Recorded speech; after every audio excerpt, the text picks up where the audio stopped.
You could have been council president. Why mayor, why now? That's a very good question.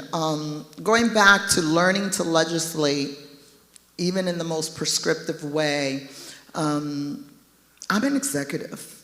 I like to fix shit. I know that's right. I want to get in the weeds of the water department and its 25-year plan and say, how do we ensure environmental justice through the water department and our tree canopy and these water outlets? So I want to fix that. I want to look at the structural, historical, discriminatory practices that we have had.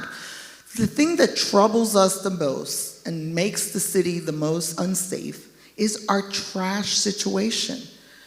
We have a streets department that is one of the lowest paid, where 96% of the workers are African American, and when they start their job at $38,000, if they have 2 kids, they're eligible for food coupons.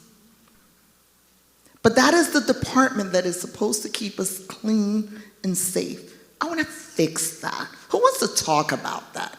I want to talk about it. I want to talk about how we equip and we train employees and give them a dignified job so that they, when I was growing up, getting a city job was a big thing. I became Deputy Commissioner of Elections under Alex Talmadge, and I was finishing up college. No, I had dropped out of college.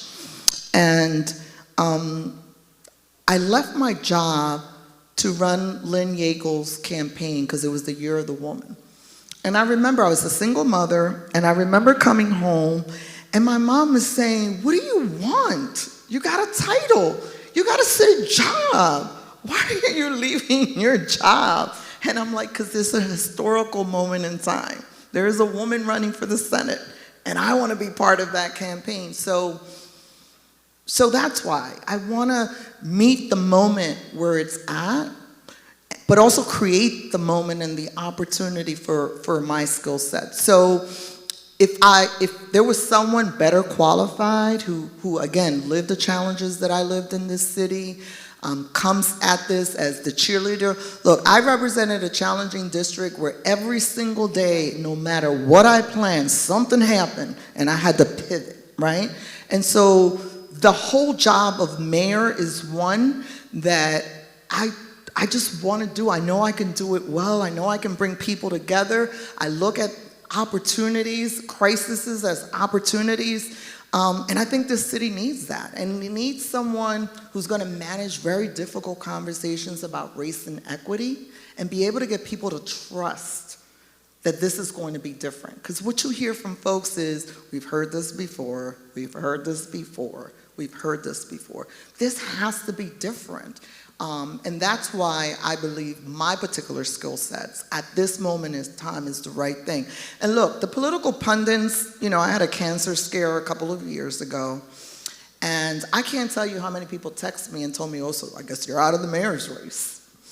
And I'm like, no. I overcame cancer. I overcame political corruption in the 7th Councilmember District. This makes me stronger. It really recentered me as to what the why and now. Because you're right, I could have stayed in council, I could have been in leadership, I could have been majority leader this last time around.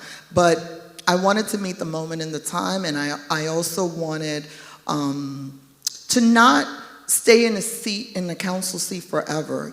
I've had 4 or 5 people elected who've come straight out of my office, because I believe in promoting others. Ketsi Lozada, who is my chief of staff, I knew she was going to be the next council person and a good person for the district. Jason Dawkins, when I first got elected and from Frankfurt, I said, to the barbershop, I went back to the barbershop and I said, you're going to give me a young man, we're gonna build this community. He got elected as state rep, Danilo Burgos. That's what you want. You want a leader that uplifts other folks in this process. And there's so much talent and so much resilient people, but if you haven't lived that, if you haven't seen it, I go to the downtown from the 7th and just be excited about the resiliency that I saw in the district. And I want to take that energy, harness it, and get people to feel like we won the Eagles game on Sunday, and that we're going to win the Super Bowl every day.